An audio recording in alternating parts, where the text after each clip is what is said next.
ever heard of the smallest circus in the world? Oh, I'd love us to learn more about it together. This is a beautiful storybook written by Mariana Fedorova, and all the pictures are illustrated by Eugen Sopko, and the story has been translated for us by J. Alison James. The smallest circus in the world. For years, the beloved clown Leo Mousini was the star attraction at the circus. How wonderful he was, in his bright orange jacket and black bowler hat. Every evening he performed astonishing acrobatic feats, daring balancing acts and complicated juggling tricks. Audiences loved him, especially the children. But as the years passed and Leo Mousini grew older, the tricks grew harder and harder to do. Standing on one arm made him dizzy. His back ached after handsprings. And balancing on his toes on the top of a ladder made the circus ring swim before his eyes. One evening, his whole body groaned with pain. Leo Mousini had to admit it. He was too old to be a clown. At the next performance, Leo Mousini walked quietly into the middle of the ring. "Ladies and gentlemen," he said, "I am sorry to tell you that I am leaving the circus and I will not be coming back. Even clowns grow old." Leo Mousini took a deep bow so that nobody would see his tears. He bowed so low that his hat tumbled off his head and rolled to the edge of the ring. Two mice were hiding there under the curtain. They wanted to be clowns themselves, and every night they watched Leo Mousini's performance, trying to learn from him. And now Leo Mousini was leaving the circus. Without a second thought, the two mice hopped onto the hat and hid beneath its band. Leo Mousini didn't notice his passengers when he picked up his hat and left the ring. He didn't notice his guests when he got home that night. He still didn't know they were there when he woke the next morning. Leo Mousini decided to take one last walk around the circus wagons. His heart was heavy. "I'll miss my circus life very much," he said to himself. "I wonder what I'll do." A trumpet fanfare blasted the early morning air. Someone shouted, "Long live Leo Mousini, Master Clown!" The ringmaster had spread a great table full of food and prepared a wonderful farewell party. Leo put on a happy face, for that was what clowns do best. Nobody could tell how sad he was. Nobody could know how afraid he was that there was nothing left for him to do with his life.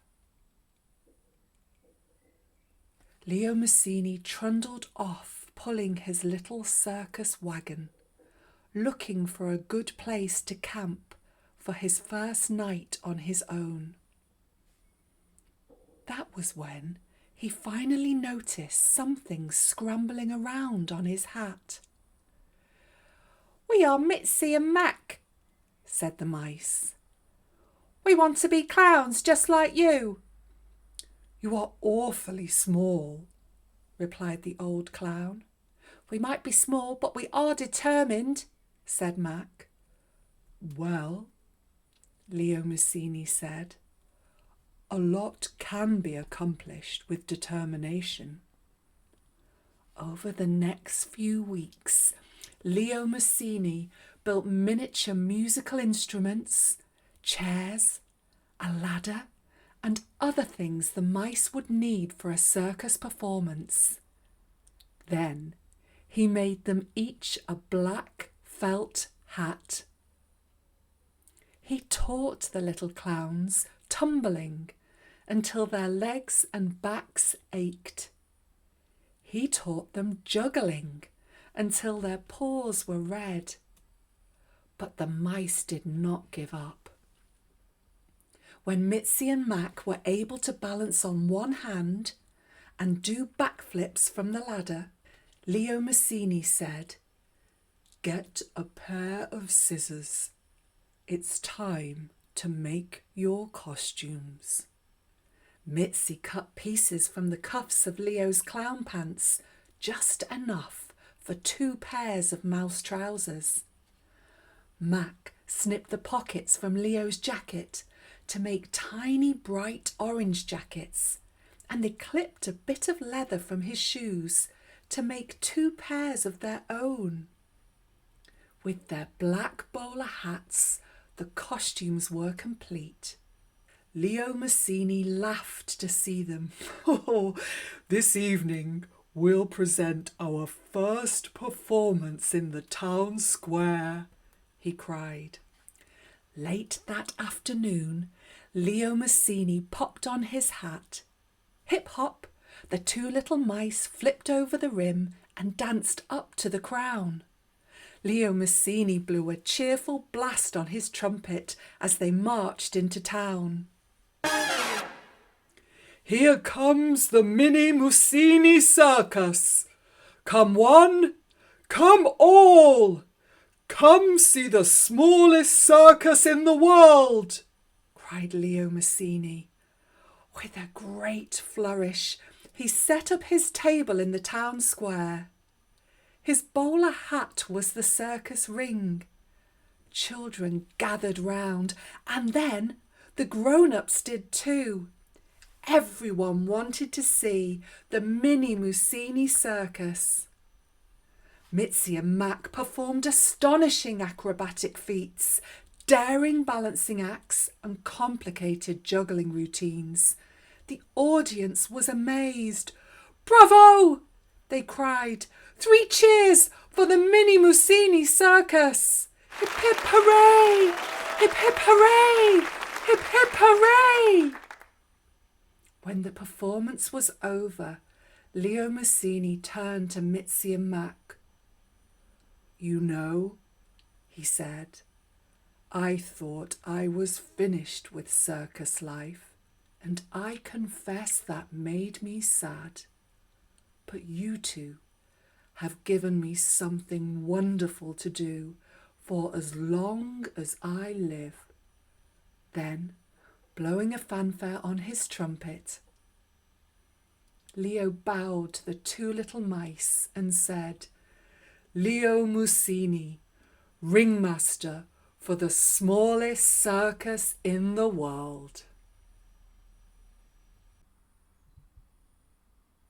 What a beautiful story. I hope you enjoyed it as much as I did. This wonderful book is by Mariana Fedorova with illustrations by Eugen Sopko. You can find it at your local library or bookstore. It's lovely to find time for a chat when you've read a story. Here are our time for a chat questions today. You can pause this video whilst you're sharing your chat. You may want to chat about all of these questions, or you may choose to pick just one. What stood out for you in the story?